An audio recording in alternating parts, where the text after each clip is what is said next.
श्रीराम राम रामेति श्रीराम राम रामेति रमे रामे मनोरमे रमे रामे मनोरमे सहस्रनाम तत्तुल्यं सहस्रनाम तत्तुल्यं रामनाम वरानने रामनाम वरानने।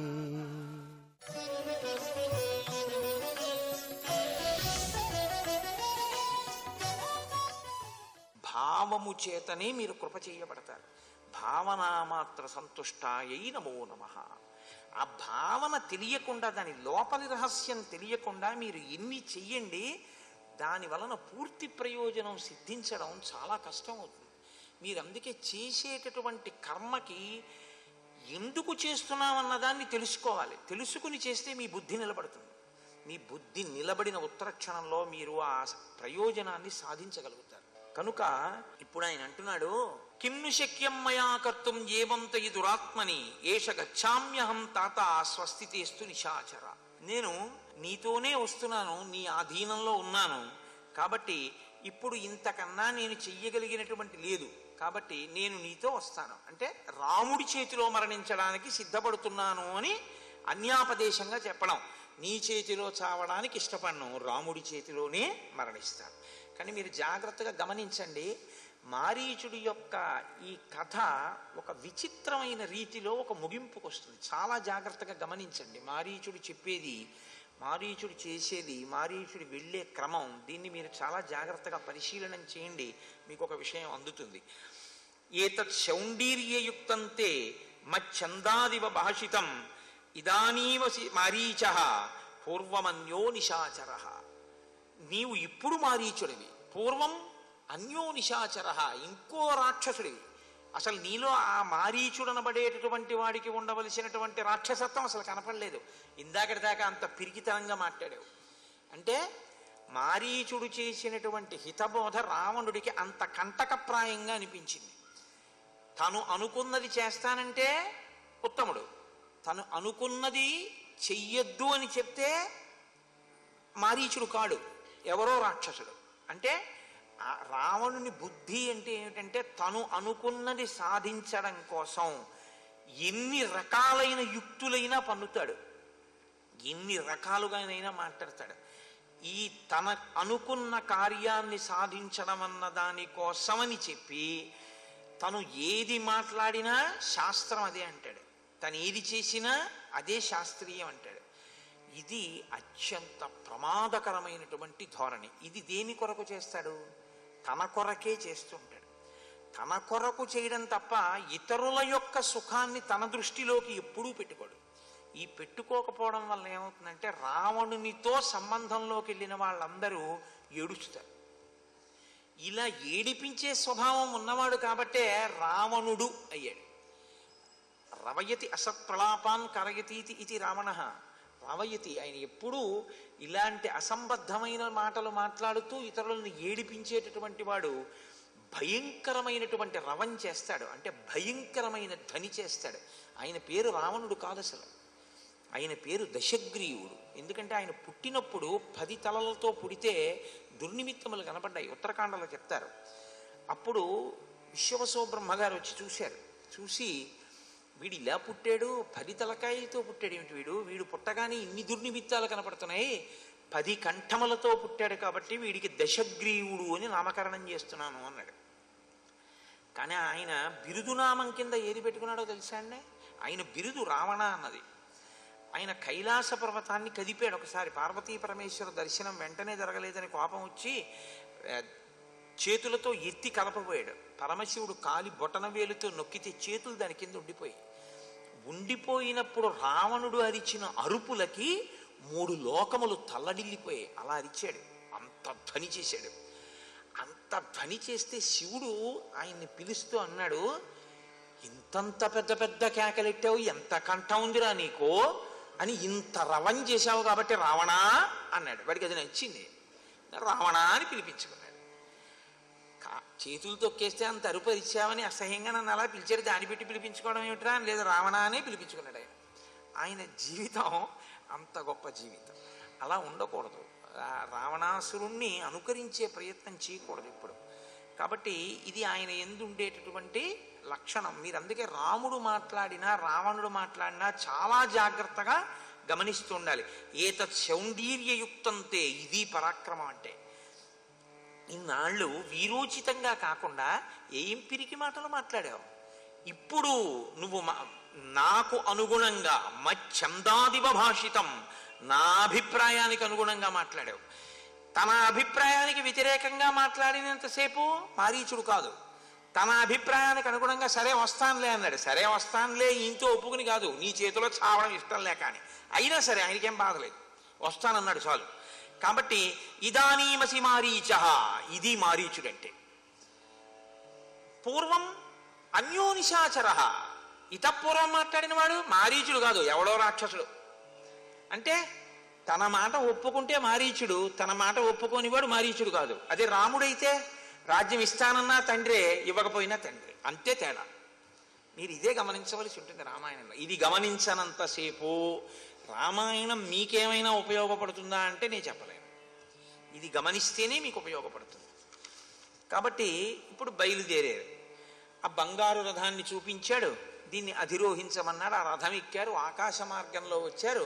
అరటి చెట్లతో కూడినటువంటి రామచంద్రమూర్తి యొక్క పర్ణశాల ప్రాంగణమనందు దిగారు. దిగిన వెంటనే మారీచుడి చెయ్యి పట్టుకుని అన్నాడు, మారీచా, ఏది నేను కోరుకున్నటువంటి బంగారు మృగంగా మారిపో అన్నాడు. అంటే అవతలవాడు చచ్చిపోతాడు అంటే ఈయనకేం లెక్క ఉండదు. అయ్యాడు అంటే చచ్చిపోయాడు అని లెక్కే. ఈయనకి ఏమైనా బాధ ఉందా, పోన్లేరా ఏమైనా కావలసినవి ఏమైనా ఉన్నాయా, పోనీ ఆఖరి కోరిక ఏమైనా ఉందా అని కూడా అడగడు. అంత దయారహితుడు. సాధారణంగా ఎంత నేరం చేసిన వాడిని ఉరి తీసేసేటప్పుడు కూడా నీకేమైనా ఆఖరి కోరిక ఉందా అని అడుగుతారు. రావణాసురుడు అలా కూడా ఏం అడగడు. అయిపో బంగారు మృగం అన్నాడు. అయిపో బంగారు మృగం అంటే పో రాముడి చేతిలో అని. ఎందుక తొందర, తను సీతను అపహరించాలంతే ఆయనకి కావాల్సింది తప్ప అవతలవాడు పోనివ్వండి, ఏడవనివ్వండి, ఏమైపోనివ్వండి రావణుడికి అక్కర్లేదు. అది రావణాసురుని యొక్క మనస్తత్వము. ఇది అత్యంత ప్రమాదకరము. అటువంటి వ్యక్తిత్వం కానీ ఎవరికైనా ఉంటే ఇంకా అంతకన్నా ప్రమాదకరమైనటువంటి వ్యక్తి లోకంలో ఉండడు. మీరు అటువంటి వారి దృష్టిలో పడకూడదు, మీ దృష్టిలో వారు ఉండకూడదు. చాలా ప్రమాదం. రావణుడి దృష్టిలో మారీచుడు ఉండడం కదండి కొంప ముంచేసింది. లేకపోతే ఆయన ఏమవునో పాపం. అలాంటి వారి దృష్టిలో కూడా మీరు ఉండకూడదు. ఒకవేళ అవతలి వ్యక్తిత్వం అటువంటిది అని మీరు గమనించారనుకోండి, మీరు తప్పుకోవాలంతే. ఆయన దృష్టిలోకి మీరు వెళ్ళకూడదు, మీరు దాటిపోవలసి ఉంటుంది. ఇంకా ఎందుకు, అది మీకు క్షేమం. మీరు ఏమాత్రం మొహమాట పడి ఉన్నా సరే ప్రమాదం వచ్చేస్తుంది. మారీచ రావణోపాఖ్యానం మీరు చూస్తున్నారుగా వాళ్ళిద్దరి మధ్య సంబంధాన్ని. కాబట్టి ఇప్పుడు మారీచుడు సతురూపం సమాస్థాయ మహాదద్భుత దర్శనం మణిప్రవర శృంగాగ్రహ సితాసిత ముఖాకృతి రక్త పద్మోత్పల ముఖ ఇంద్రనీలోత్పల శ్రవాహ కించిదభ్యున్నత గ్రీవ ఇంద్రనీలదళాధర కుందీందు వజ్రసంకాశం ఉదరంచాస్య భాస్వరం మధూక నిభపార్శ్వశ్చ పద్మకింజల్క సన్నిభ వైఢూర్య సంకాశఖుర తను జంఘ సుసంహత ఇంద్రాయుధ సపర్ణేన పుచ్చేనోర్ధ్వం విరాజత మనోహర స్నిగ్ధవర్ణో రత్నైర్నానావిధైర్వృత క్షణేన రాక్షసో జాతో మృగ పరమశోభన వనం ప్రజ్వలయన్ రమ్యం రామాశ్రమ పదం చతత్. వెంటనే ఆ మారీచుడు బంగారు మృగం కింద మారిపోయాడు. ఆ బంగారు మృగం కింద మారినప్పుడు ఆయన పొందినటువంటి అందానికి ఆ అడవి అంతా శోభిల్లింది. దాని కొమ్ములు ఇంద్రనీలములు ఎలా ఉంటాయో అలా ఉన్నాయిట. ముఖం తెలుపు నలుపు వన్నెలతో కలిసి ప్రకాశిస్తోందిట. ఒకటి పై పెదవి ఎర్రమందారంలా ఉందిట, మరి ఒకటి నల్లకలువ ఎలా ఉంటుందో అలా ఉందిట. చెవులు ఇంద్రనీలమణుల్లాగా అటు ఇటు కదులుతూ అంత ప్రకాశవంతంగా ఉన్నాయిట. మెడ కొంచెం ఇలా పైకెత్తి చూస్తోందిట. ఈ పై దవడలు ఆడిస్తూ చూస్తూ ఉంటాయి జింకలు, కాబట్టి ఈ దవడలు ఆడిస్తూ చూస్తోందిట. అధరము ఇంద్రనీలం ఎలా ఉంటుందో అలా ముదురు రంగుతో విలసిల్లుతోందిట. ఆ లేడీ యొక్క కడుపు మల్లె పువ్వు చంద్రబింబం ఎలా ఉంటాయో అంత తెల్లగా, వజ్రం ఎలా ఉంటుందో అలా మిరిసిపోతోందిట. దాని పక్క భాగాలు నెమలి వెన్నెతోటి పద్మకేసరముల యొక్క రంగుతోటి ప్రకాశిస్తున్నాయిట. గిట్టలు వైఢూర్యమణులు ఎలా ఉంటాయో అలా ప్రకాశిస్తున్నాయి. ఆ పక్కన ఉండేటటువంటి సంధిబంధములు పిక్కలు మంచి దృఢంగా ఉన్నాయి. తోక చిన్న తోకని పైకెత్తి ఇంద్రధనస్సుని నిలబెట్టినట్టు నిలబెట్టింది. పలు వన్నెలతో మెరిసిపోతోంది. రత్నాలను పోలినటువంటి చుక్కలతో ఒంటి మీద నిగనిగలాడిపోతూ ఆ మారీచుడు ఇలా చూసినటువంటి వాళ్ళ యొక్క దృష్టిని ఆకర్షించేటటువంటి రీతిలో ఆ రాముని యొక్క పర్ణశాల ప్రాంతమునందు తిరుగుతున్నాడు. మరి రావణుడు రథం, ఆయన ఎక్కిన రథం మాయలతో కూడుకున్న రథం కాబట్టి అది కనపడకుండా అదృశ్యం అవుతుంది. కానీ అక్కడే ఉంటాడు, ఉండి చూస్తూ ఉంటాడు. తను కనపడడు, రథం కనపడదు. మళ్ళీ ఆయన సంకల్పం చేస్తే రథం కనపడుతుంది. అంత ప్రమాదకరమైన వ్యక్తి. ఇప్పుడు సీతమ్మ యొక్క దృష్టిలో పడాలి ఈ మృగం. కాబట్టి ఆ మృగం దగ్గరకు వస్తోంది, ఆకులు తింటోంది, అటు పరిగెడుతోంది ఇటు పరిగెడుతోంది, దూరంగా వెడుతోంది, దగ్గరికి వస్తోంది, చల్లగా చెట్ల నీడలో పడుకుంటోంది, అంతలో లేస్తోంది, ఆడుతోంది, దూకుతోంది. మిగిలినటువంటి మృగముల మధ్యలోకి కానీ ఈ మృగం వెడితే రాక్షసుడు ఈ మృగ రూపంలో ఉన్నాడు అని వాసన బట్టి మిగిలిన మృగాలు కనిపెట్టి ఈ మృగం కనపడగానే దీని వాసన చూసి మిగిలిన మృగాలన్నీ కూడా అరణ్యంలోకి పారిపోతున్నాయి. ఇది మాత్రం అనుమానం రాకుండా ఉండడం కోసం మృగరూపంలోనే పరిగెడుతున్నటువంటి ఆ మృగాలని తినేద్దామని కోరిక ఉన్నా తినకుండా నిగ్రహించుకుంటోంది. ఎందుకంటే ఒక జింక ఇంకొక జింకను తింటే బయటపడిపోదండి. అందుకని తినకుండా ఆ మృగములతో కలిసి పరిగెడుతున్నట్టు పరిగెడుతోంది. కానీ అసలు నిజానికి మృగాలన్నీ ఎందుకు పరిగెడుతున్నాయంటే దీన్ని చూసే పరిగెడుతున్నాయి. దీని వాసన చూస్తే అవి కనిపెట్టాయి, ఇది మామూలు మృగం కాదు, ఇది రాక్షసుడని. జంతువులకి ఈశ్వరుడు అటువంటి శక్తి ఇస్తాడు. ఒక్కొక్క ప్రాణికి ఈశ్వరుడు ఒక్కొక్క విభూతిని ఇస్తాడు. కాబట్టి ఇప్పుడు సీతమ్మ తల్లి పువ్వులు కోయడం కోసమని బయటికి వచ్చింది. బయటికి వచ్చి ఆ మృగాన్ని చూసింది. ఆవిడ ఆశ్చర్యపోయింది. బా, ఎంత అందమైన మృగం ఈ మృగం అనుకుంది. అని వెంటనే రామలక్ష్మణుల్ని పిలిచింది. అక్కడ ఉన్న వాళ్ళని వెంటనే బయటికి రమ్మని పిలిచింది. ఆర్యపుత్ర అని పిలిస్తే రామచంద్రమూర్తి వచ్చాడు, లక్ష్మణుడు వచ్చాడు. చూడండి చూడండి ఆ మృగం ఎంత అందంగా ఉందో, బంగారు చుక్కలతో మెరిసిపోతోంది అంది. వెంటనే లక్ష్మణుడు అన్నాడు, శంకమానస్తు తం దృష్ట్వా లక్ష్మణో రామమబ్రవీత్ తమైవైన మహం మన్యే మారీచం రాక్షసం మృగం చరంతో మృగయాం మృష్టాః పాపేనోపాధినావని అనేన నిహతారాజన్ రాజానః కామరూపిణ మృగో ఏవం విధో రత్న విచిత్రో నాస్తి రాఘవ జగత్యాం జగతీనాథ మాయైషాహిన సంశయ. లక్ష్మణుడు అన్నాడు, శంకమానస్తు తం దృష్ట్వా లక్ష్మణో రామమబ్రవీత్. అనుమానాస్పదంగా మృగం వంక చూసి లక్ష్మణుడు రాముడితో అన్నాడు, అన్నయ్య ఇది మృగం కాదు. ఎందుకో తెలుసా? అసలు ఎక్కడైనా ప్రపంచంలో ఇటువంటి బంగారు చుక్కలు కలిగినటువంటి మృగం ఉంది భూమండలం మీద అని ఉన్నదా? ఎక్కడా లేదు. ఈ మృగం మారీచుడు. మారీచుడు ఇటువంటి వేషాల్లో తిరుగుతూ వేటకొచ్చినటువంటి రాజుల్ని భక్షించి ఎందరో రాజుల్ని తిన్నాడు. ఆ మారీచుడే మనకేదో ప్రమాదాన్ని తలపెట్టడం కోసమని ఇటువంటి మృగ రూపంలో ఇక్కడ తిరుగుతున్నాడు. కాబట్టి అన్నయ్య నువ్వు నమ్మద్దు. సీతమ్మంది, ఇది గ్రహణమభ్యేతి జీవన్నేవం మృగస్తవ ఆశ్చర్యభూతం భవతి విస్మయం జనయిష్యతి సమాప్తవనవాసానాం రాజ్యస్థానాం చన పునః అంతఃపుర విభూషార్థో మృగయేష భవిష్యతి.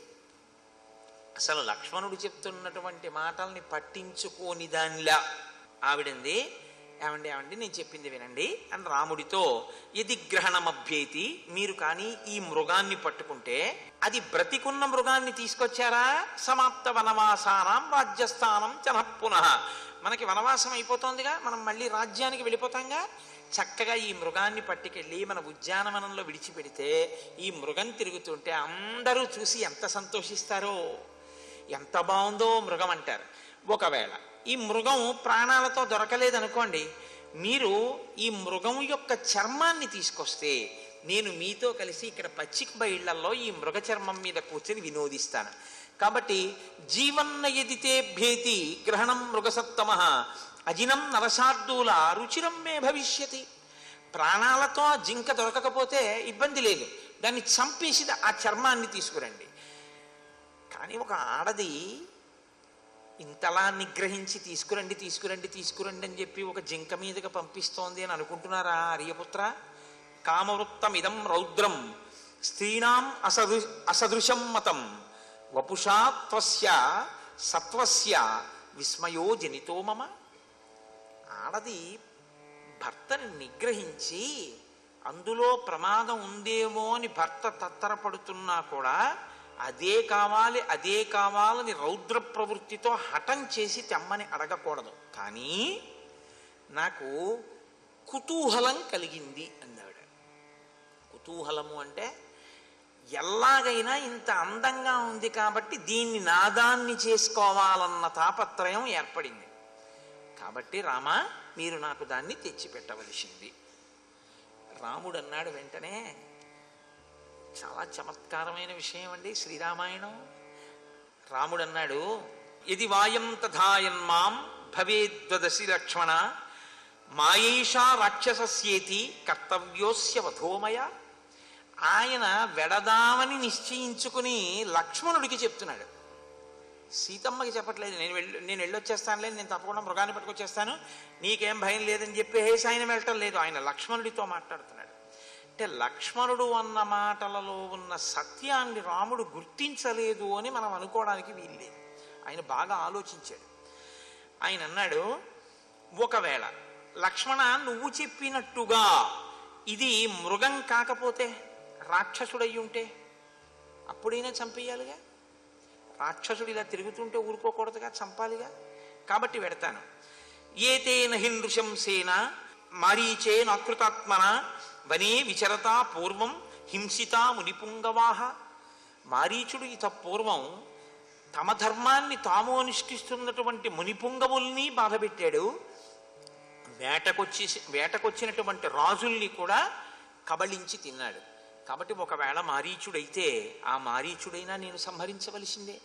కాబట్టి ఇప్పుడు నేను సంపడం కోసం బయలుదేరుతున్నాను. ఆ మారీచుడికి 2 మాటలు రాముడు ప్రాణభిక్ష పెట్టాడు. 2 మాటలు ప్రాణభిక్ష పెట్టబడినటువంటి మారీచుడు 3వ మాట రాముడికి ఎదట పడుతున్నాడు. 3వ మాట ఎదట పడ్డాక మరణించాడు. 2 మాటలు ప్రాణభిక్ష రాముడి దగ్గర పుచ్చుకున్నటువంటి మారీచుడే 3వ మాట చచ్చిపోతూ రాముడికి జీవితంలో ఎన్నడూ కలగనంత దుఃఖానికి కారణమయ్యాడు. రాముడు దుఃఖపడ్డాడు అనే చెప్పవలసి ఉంటుంది ఒక నరుడిగా. అలా చెప్పకపోతే నరత్వానికి అర్థం లేదు. కాబట్టి లక్ష్మణుడితో అన్నాడు, ఇహత్వం భవ సన్నద్ధో యంత్రితో రక్షమైథిలీం అస్యామాయత్తమస్మాకం యత్కృత్యం రఘునందన. నేనిప్పుడు ఆ మృగాన్ని వేటాడడానికి వెళ్తున్నాను. లక్ష్మణ నువ్వు మాత్రం తస్మాత్ జాగ్రత్త. ధనస్సు పట్టుకుని సీతమ్మని చాలా జాగ్రత్తగా రక్షణ చేస్తూ ఉండు. సీతమ్మని ఒంటరిగా విడిచిపెట్టి మాత్రం నువ్వెక్కడికి వెళ్ళొద్దు. ఇక్కడే ఉండి సీతమ్మని కాపాడు. అహమేనం వధిష్యామి గ్రహిష్యామపి వాం మృగం యావద్గచ్చామి సౌమిత్రే మృగమానయితుం ధృతం. నేను ఈ మృగాన్ని తీసుకురావడానికి వెడుతున్నాను. దీన్ని సజీవంగానైనా తీసుకొస్తాను, చంపైనా తీసుకొస్తాను. నేను సజీవంగా తీసుకొచ్చినా చంపి తీసుకొచ్చినా నేను తీసుకుని వచ్చే లోపల మాత్రం నువ్వు ఇది విడిచిపెట్టి వెళ్ళకూడదు, సీతమ్మ దగ్గరే ఉండాలి. ఇప్పటి వరకు లక్ష్మణుడు రాముని మాటని తిరస్కరించినటువంటి సందర్భమే లేదు. ఇప్పుడు రాముడు వెడుతున్నా అక్కడ ఒక పెద్ద రక్షణ పెట్టే వెళ్ళాడు. సీతమ్మ దగ్గర లక్ష్మణుణ్ణి కాపుదల పెట్టి వెళ్ళాడు. ప్రదక్షిణేనాతి బలేన పక్షిణ జటాయుషా బుద్ధిమతా చ లక్ష్మణ భవప్రమత్త పరిగృహ్య మైథిలీం ప్రతిక్షణం సర్వతయేవ శంకిత. ఆయన చాలా పెద్ద మాట చెప్పి వెళ్ళేటప్పుడు ప్రతిక్షణం సర్వతయేవ శంకిత, ప్రతి క్షణం అనుమానమును పొందుతూనే ఉండు సీతమ్మని రక్షించేటప్పుడు అని చెప్పాడు. అంటే నీ కంటికి కనపడినది నీ కంటికి కనపడిన యథార్థ స్వరూపమని నమ్మవద్దు. అంటే బయలుదేరుతున్న రాముడి మనసులో ఏదో అనుమానం ఉన్నది అన్న విషయాన్ని ధృవీకరిస్తోంది. సీతమ్మ అంత గట్టి పట్టుపట్టి అడగడం వల్ల, అగస్త్యుడు అన్నాడుగా ఆవిడ ఏది అడిగితే అది చెయ్యి అన్నాడు కదా, ఆ సమయం వచ్చేసింది. కాబట్టి అంత గట్టి పట్టి అన్నడు అడగని సీతమ్మ అడిగితే కాదనలేక బయలుదేరుతున్నాడు తప్ప మనసులో ఏదో అనుమానం రాముడికి ఉంది. అందుకే ప్రతి క్షణం శంకతోటే ఉండు, నీవు జటాయువుతో కలిసి రక్షణ చేస్తుండు అని చెప్పాడు. ఇందులో తనంత తాను చెప్పంది జటాయువుకి. జటాయువుకి ఈ సందర్భంలో ఏం చెప్పలేదు ఆయన. నువ్వు చూస్తూ ఉండు, జాగ్రత్త, నేను మారీచుడి కోసం వెళుతున్నాను లేకపోతే మృగం కోసం వెళ్తున్నానని చెప్పలేదు. చెప్పింది లక్ష్మణుడికి చెప్పాడు, జటాయువుతో కలిసి జాగ్రత్తగా ఉండు అని. బలవంతుడైన జటాయువుతో కలిసి, ఎందుకంటే ప్రదక్షిణేనాతి బలేన పక్షిణ చెప్పి రాముడు అరణ్యంలోకి బయలుదేరాడు. సర్వం శ్రీ ఉమామహేశ్వర పరబ్రహ్మార్పణమస్తు. స్వస్తి.